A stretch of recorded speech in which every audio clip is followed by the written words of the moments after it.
Julius Malema had a very interesting interview at Khaya FM. All interviews that Mr. Malema partakes in are very interesting. But in this particular interview, I want to highlight some very key points that he covered and bring them to your attention and just break them down a little bit more so that we can speak about it from an angle of a Pan-Africanist. Let's speak about that and much more. Welcome to King Said So, Africa's one land, one language, one currency, one army on King Said So. Africans can unite. Your Pan-Africanist podcast. Enjoy.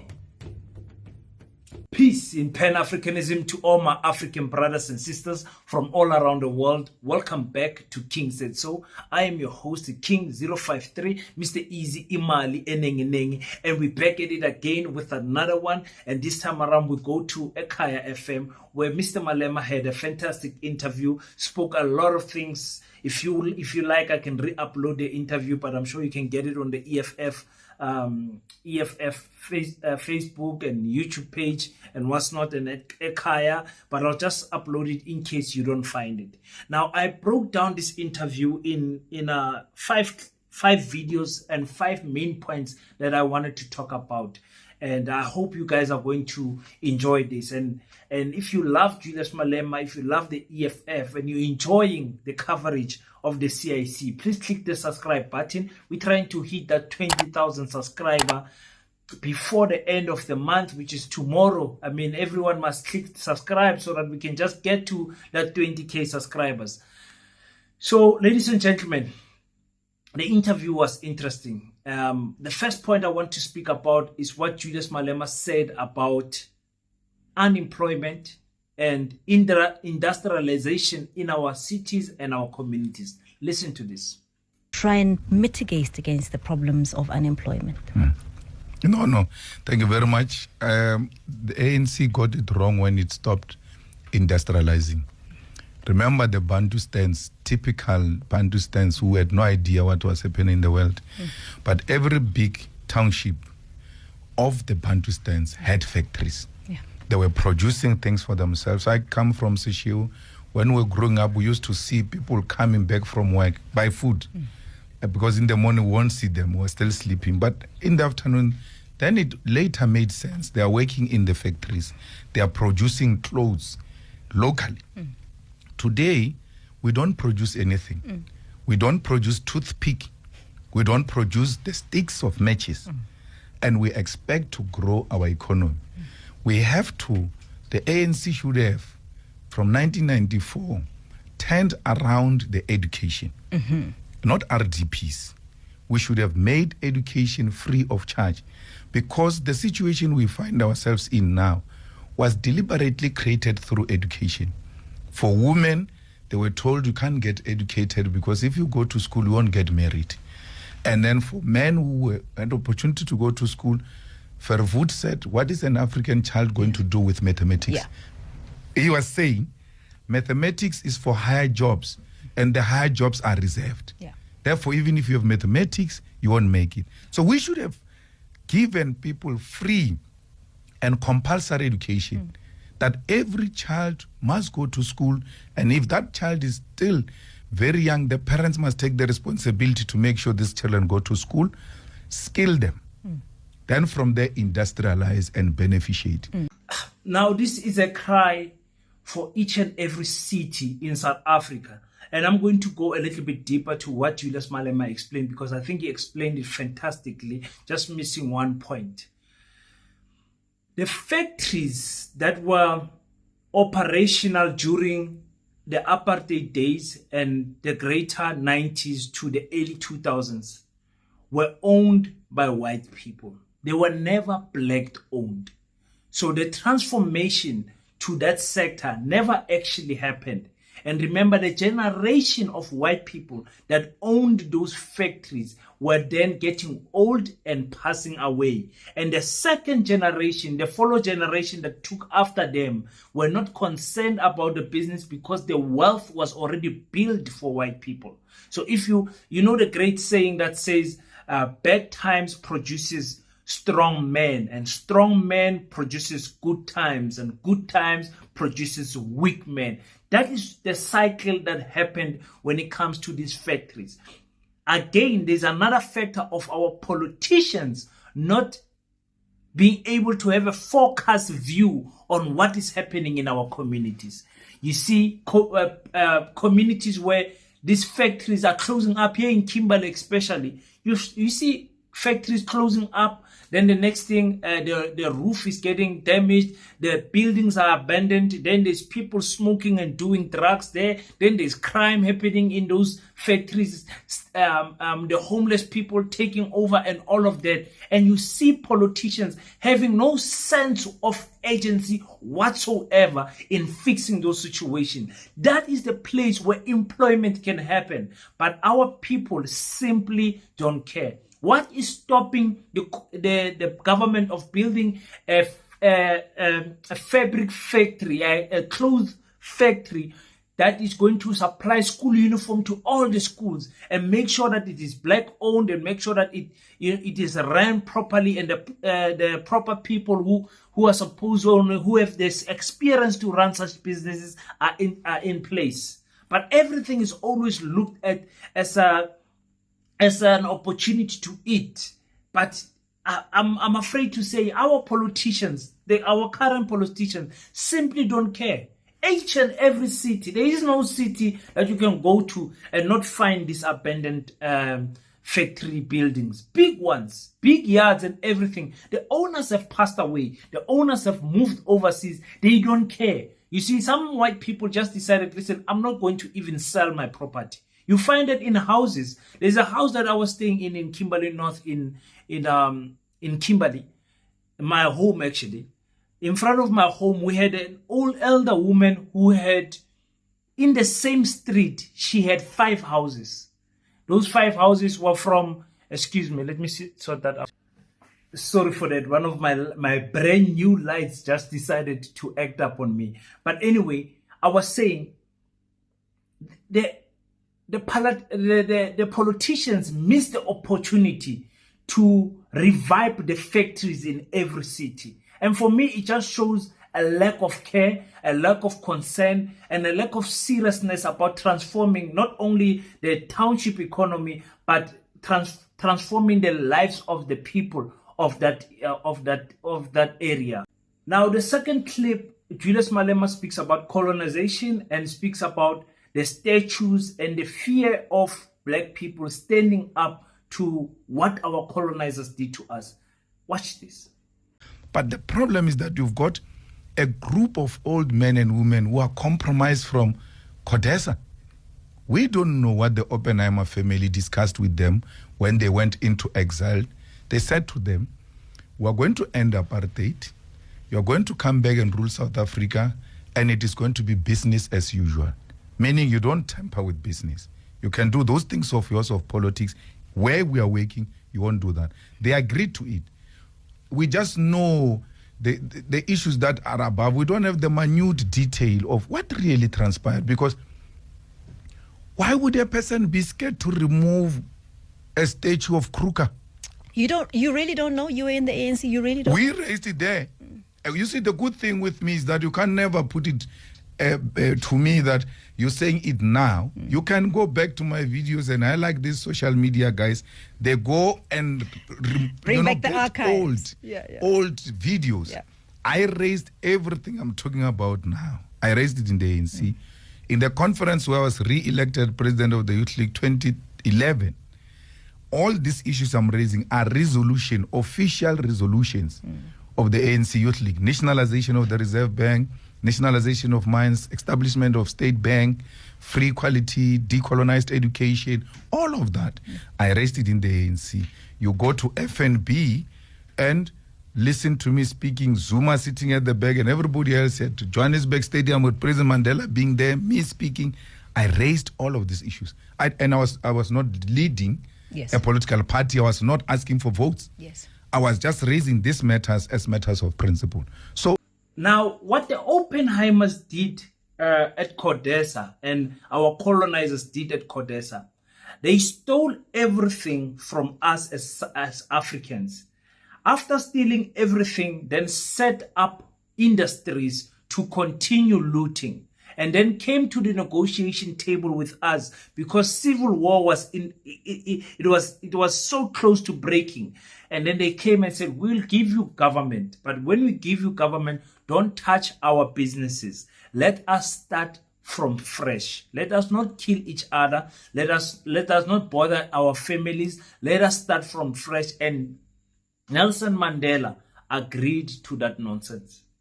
So because of the peace of for the sake of our people not continue to be slaughtered and killed by this apartheid regime, they agreed. Our politicians who are getting old, because remember, once you get old, you get soft. You're no longer as radical as you are when you were young. So from CODESA, they came out with agreements that even broke the hearts of Pan-Africanists like Chris Hani. Chris Hani was like, oh my God, I could not believe what these people were saying when they came for the press briefing. You understand? But he says, as a comrade, I had to swallow my pride because our leaders were making the decision. When it comes to statues, it just shows the unseriousness of our government in protecting the 7% population in South Africa. We fear that the black people who are 88% of the population of South Africa, we fear the 7% so much. We fear what they did to us, and the agreements and that they had in CODESA. We then not only fear them, we then protect their history, and not protecting our history at all. You go to schools, our histories are not taught. You go to political parties, the history, there is no political education that is passed from generation to generation. That's why you see our generation is like,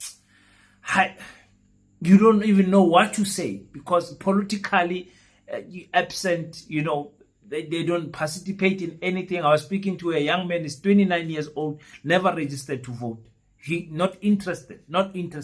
I had to beat him up because I told him, you need to go and register to vote. So that is what is going on there. Let's speak about what Julius Malema said about the borders. Oh, the borders. It's always an issue. You guys know how much I protect this idea of dismantling the borders in Africa. But let's listen to what Mr. Malema said. Our foreign policy, especially with the African continent, is that this continent is one. It has always been one. And you can't say, I don't like apartheid, I don't like colonialism, but I support borders. The borders were imposed on us by the colonialists during the scramble for Africa. And therefore, in undoing the work of colonialism, the borders have to be done away with. And you can't say, when you do away with the borders, these people are going to come into South Africa because they are starving where they are. We are starving in Limpopo. There's no border between us and Gauteng. But we have not left our homes there, and the Limpopo is peoplesless because they went to Gauteng where there are resources, and because there is no border, they are flocking there. No one will ever abandon their countries to come here. All we're doing is, my sister, if you want to go to Nigeria to go and try some business opportunities or anything of that sort, wake up in the morning and go. Why are the Europeans allowed to do it? They eat breakfast in Milan, in Italy, and go and sleep in Paris without a hassle. And we are not allowed because the unity of Africa is a threat to certain people. There is no, and I say this all the time, they say, no, these foreigners take our jobs and all of that. I say, if we find a foreigner working here at Khaya FM, he didn't employ himself. He was employed by the bosses here. So you cannot fight this one. You have to fight the bosses that we must be given a preference, which we agree with. But let's not allow them to make us fight amongst ourselves because they enjoy that. They hire foreigners and then they come to you and say, you can't get jobs because foreigners have taken jobs all over. But who employs these people? It's the same people who are saying foreigners have taken jobs. Now, when it comes to the foreign policy and dismantling the borders, I think Malema always does not go in depth when he's explaining it.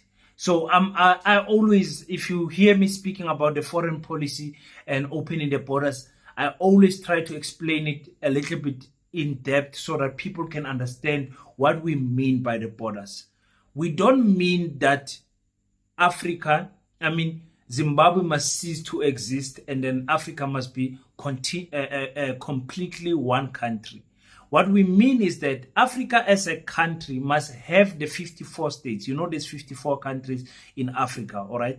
Well, there are more now because Congo has broken into two, South Sudan and all that. But let's just keep the number 54.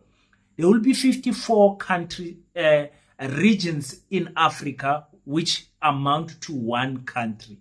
In those 54 regions, you will be born in a specific region where you get an identification of that region that also speaks that you are an African. You understand? So if you are born in Zimbabwe, it will say Zimbabwean African. For example, I'm just making an example. And whenever you travel from Zimbabwe to South Africa, you will then identify yourself with that ID document, your identification document. No passport needed, no visa needed, nothing. Just that identification to say, okay, I'm going from Zimbabwe to South Africa. When you cross the borders, you pay absolutely nothing. You state your reason to cross the border. We say, visit my cousin, go and start business ventures. You are free as an African person to go wherever you want. When it comes to voting, you cannot vote in South Africa, the region of South Africa, because you are not born in Azania. You understand? So you are born in Zimbabwe. So in Zimbabwe, the region, you will vote for your regional president, of whom will represent you in the broader Africa, where they will vote all the regional presidents. All 54 of them will then vote for the African president. That's what we mean. Now, with that added, you have to have a centralized home affairs system where everyone is captured, every fingerprint, every birth, every death, every whatever is captured on this system. So that whenever a Lesotho person goes and commits a crime in Togo or in Malawi, they will be able to identify him with his fingerprints. Maybe the fingerprints are left in the crime scene, or maybe he's caught there. Even today, South Africans don't know where Thabo Baxter is from, because Mr. Aaron Motsoaledi said he does not appear in anywhere in Home Affairs. They had to give him a new identification because this boy is not appearing anywhere. That is the problem that we're trying to kill. Now, when it comes to the job issues, it's funny how the European countries and American countries, and in Canada, they will pay you extra money to go and work there. They will pay you crazy money to go and stay in the snow there. It's funny how they take workers from Africa to go and work there, but you never hear the European people complaining about those people taking their jobs. Labor is labor. You need labor for countries to function. The truth in South Africa is that South Africans will not do other jobs. South Africans, because of the training and the colonization that happened to us, you see South Africans moving more away from your domestic type of work, your general type of work, because by us born, I'm a South African. They're getting an unemployment fund. They're getting a 350 just for sitting at home and things like that. So South Africans, most of them, the government has created a lazy society that knows there is grants that can help me. If I have children, I'll get grants. If I'm unemployed, I'll get grants. If I have a matric, I'll get grants. If I have a diploma and a degree, I'll get a grant. For me, I don't totally agree with the grant system. I just want a altogether better country. Whenever and what he said there, he said, yes, we can keep, in the South African region, we can give South Africans preference. But in our preference, we must not discriminate against our Malawian brother or Mozambican brother who is here seeking work. You understand? Why do we not discriminate? Because we want you as a South African, should you find a business opportunity in Sudan, mining or whatever the opportunity is, you should go there and you should be welcomed with both hands. That's what we are saying. Americans and Europeans, they help each other with businesses. You know how the Jews work. They help each other. It is only us as Africans who are continuously fighting each other to say, you come from there, you come from there. They don't do that. They work with benefit policy. Are you benefiting what we are doing here? Are you helping me progress? So if you are from Zimbabwe, you're coming here in South Africa, you are saying you want to be my gardener, is my garden clean, is my whatever. You're saying you want to be a lecturer. Are you good in lecturing? Then we employ you based on merit. You understand? And that's the problem that some of you are going to have because, spoiler alert, in our school, Paseta, we're going to have African children there. Probably going to have African lectures there. We're going to screen very carefully though. But we're going to have Africans in that school because you cannot say that you are opening a Pan-African school and don't have Africans. You only have a South African. Rather call it a South African school. Don't say Pan-African. You know what I'm saying? So I like what Julius Malema said there. Let's go to the coalition. I always say collusion between the ANC and the EFF. The presenter is asking Julius Malema, would you work with the ANC if they say Cyril Ramaphosa is going to be president? Listen to this. So you speak of principles guiding how you're going to negotiate. Yes. Let us say in the event that you get very close, and the ANC says, look, let's talk. You've said yourself, in politics, no friends forever, no enemies forever. These things can be negotiated, We talk to everyone. We talk to DA. And I'll come to that scenario. I'll come to that. You are, for now, the enemy number one, but maybe it won't be for long. Absolutely, who knows? Politics. Yeah. In the scenario where the ANC does come and say, let's talk after the elections, let's talk, we can do this, right? And their candidate remains Cyril Ramaphosa as the president. Would that be a deal breaker for you? Absolutely. Cyril, you guys must get someone who, with courage, to just do a documentary about Cyril. Cyril didn't attend Mandela's inauguration because he was angry at Nelson for not putting him as a deputy president. Because the Oppenheimers have been touting him that he will be Mandela's deputy president. Cyril has been self-seeking, and he has been saving the Oppenheimer and the Minel family and all of them with loyalty, not now. From the 70s. From the 70s, Cyril has been working with these people. Cyril went to establish a new NUM, a union of mine workers without being a mine worker. Cyril has never been a mine worker. Cyril has never been underground a mine. He went to school to do law. When he came back, he served as a legal officer in the Oppenheimer family. Then there was a commission of investigating black workers' conditions or something like that, which came with recommendation that unions of black workers must be recognized. Upon realizing the Oppenheimers that now these people are going to be recognized, they're going to cause a problem, sponsored the formation of the NUM. For some reason, he found himself in the UDF, then in the reception committee of Nelson Mandela. So when Mandela walks out of Portsmouth prison, you must look at that video. You don't know whether Cyril is a bodyguard or what, but he's there giving the car direction. By the wall is the one who's holding the mic. This guy is infiltrating Nelson. When Nelson arrives, sleeps one night in Soweto, and then comes to Johannesburg. With which money? From where? And then he stays in the Minel's family house. Now, the Minel are one of the big mining families in South Africa. So when you say he stayed in Minel's family house, you're thinking, oh, maybe it's a complex. Same house. He meets Minel's children on the passage wearing gowns.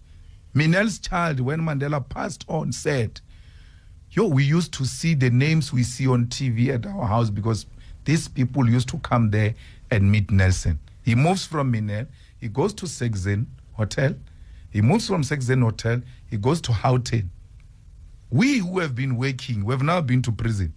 When we buy houses ourselves, we get questioned, how can Malema buy a house in Sandton? Mandela bought a house in Houghton. With which money? Where did Mandela get money to buy the house? This one, Cyril, was at the center of compromising Nelson. So if there is anything that white establishment and the Oppenheimers in particular have on us, is Cyril Ramaphosa. So then, would Paul Mashatile be a better candidate for you? Well, it's not a better candidate. It is more the acceptable? It is the ANC to make that decision. But Cyril's relationship to what we have now as a country, as a problem, he's deep-rooted into it. The Oppenheimers are forming a political party every day in South Africa just to upset the system because in their reading of situation, they like the EFF is going to emerge and pass the DA and merged with the ANC. They've got a majority. It's undesirable. They write there in their website that, no, this is not it's not a desirable situation. So what do we do? Let's fragment the black vote. What are the things that you look at in financing Rise Mzansi? Because that guy has got no history of mobilization of anything except being an editor of a newspaper. I have to, unfortunately or fortunately, let's say unfortunately, agree with what the CIC is saying. I don't see a scenario. If I was in politics, especially in the opposition bench, I don't see a scenario where I would want to work with Cyril Ramaphosa. I don't. You are just ignorant. You are just pure ignorant as an ANC supporter. If you look back on the 6 years that this man has been president and you say things are fine, things are okay, you are lying to yourself. You are lying to yourself. In fact, you have never even heard Cyril Ramaphosa himself say that. Cyril Ramaphosa is always pointing at the 30 years of democracy. He never speaks about his term. Never. He never said, in my term, I did this. When we had COVID and there was billions of rands to build hospitals, these are the hospitals we built. These are the shelters that we built. This is where the money went. You don't hear him speak things like that. And also the important thing that Julius Malema is raising is this Oppenheimer family, the thorn in our feet that is hampering our progress in terms of moving forward. Those people run this country. They run this country. It's not going to be easy for even the EFF, if they win or whatever, to get rid of that family. That family has put up so many families. They have put up the Rupert family also. They are the ones that welcome them into mining and everything. So you can't get rid of them easily. It takes, like it says, a strong political will. But hey, I'm afraid most of these politicians don't have that political will, because you have to be militant in your approach of taking back the land, taking back the resources, taking back the financial sector, taking back the agricultural sector. It's difficult to do that if you don't have the political will. And you have to have that, what they call it, the folk mentality. We are taking these things back, whether we become a second Zimbabwe or whatever the situation, and that's not going to happen. What happens, let it happen, but we are taking back our minerals. Yeah, the same as Burkina Faso, Mali, and Niger. You understand? If you can just have that type of militant mindset like those three countries, that's the only way you can chase away the Oppenheimer family for looting South Africa for as long as they did. But the problem is they've got some black elites with them also there. So it's difficult to say. In fact, Julius Malema then on the last clip that I'm going to play, then he doubles up, says, we need to save South Africa from the Oppenheimer family. Listen to this. With our eyes open, this is the guy you must go into a coalition and say, no, we can sign. The ANC will deal with it. I don't think it will be the right thing to do. We need to rescue South Africa from the Oppenheimers.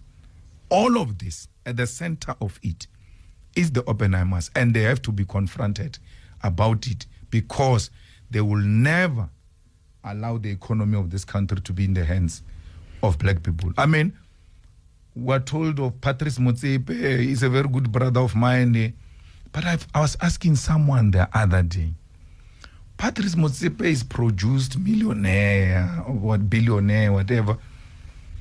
But I've been to many beautiful events where people are honored and all.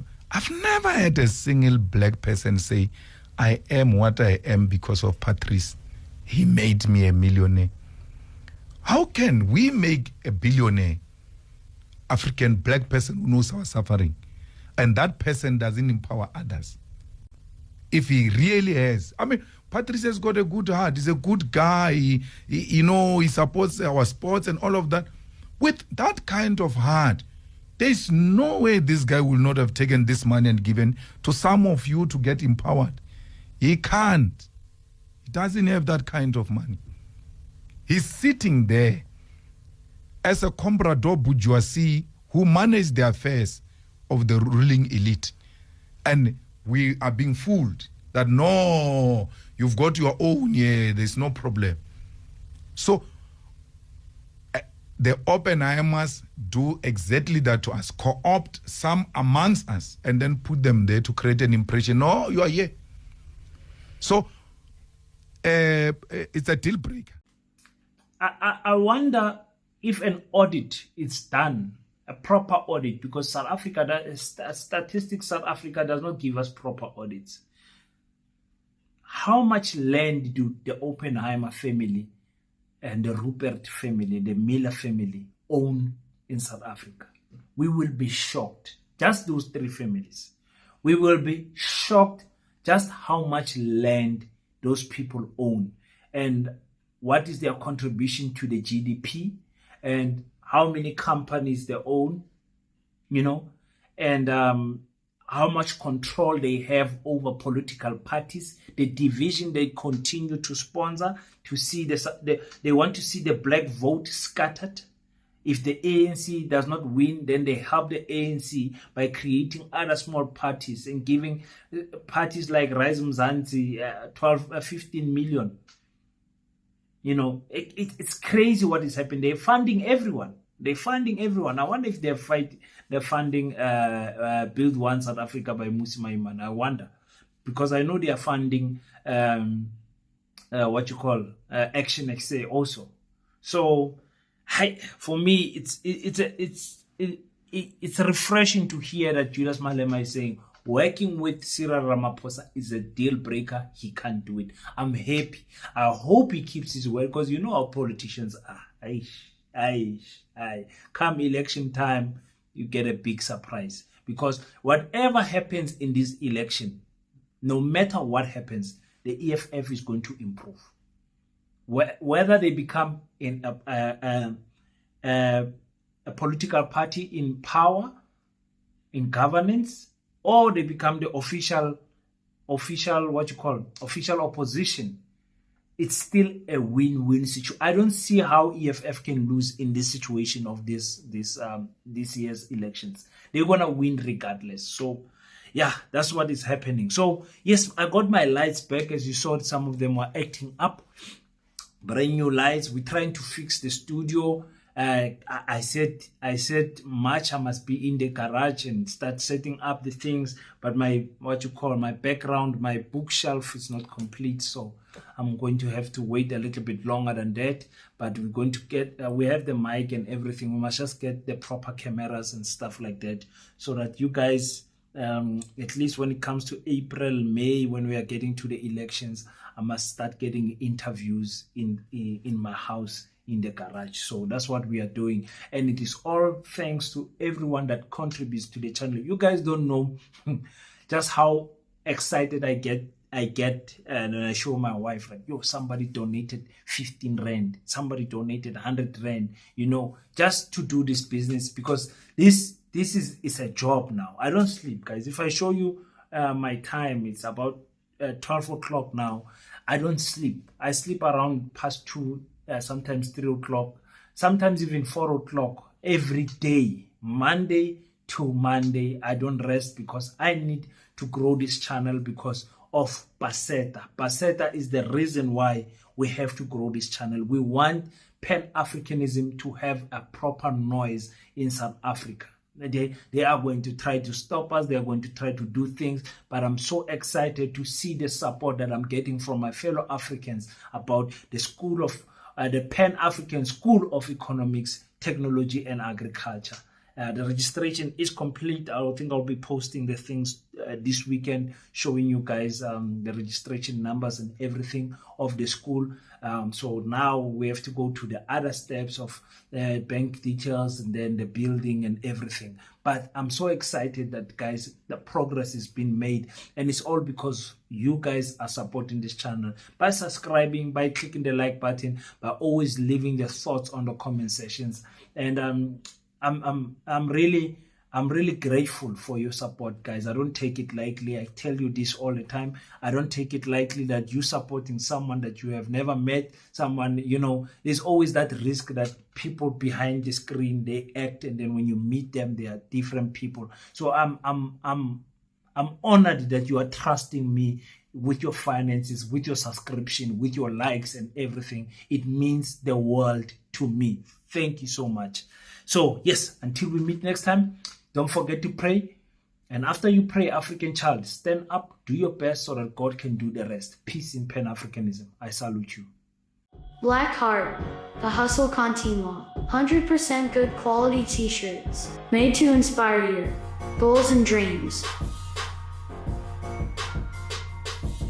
T-shirts are now available at an affordable price. Place your order now. 068-473-6908. Instagram at Black7576. Facebook page Black Heart.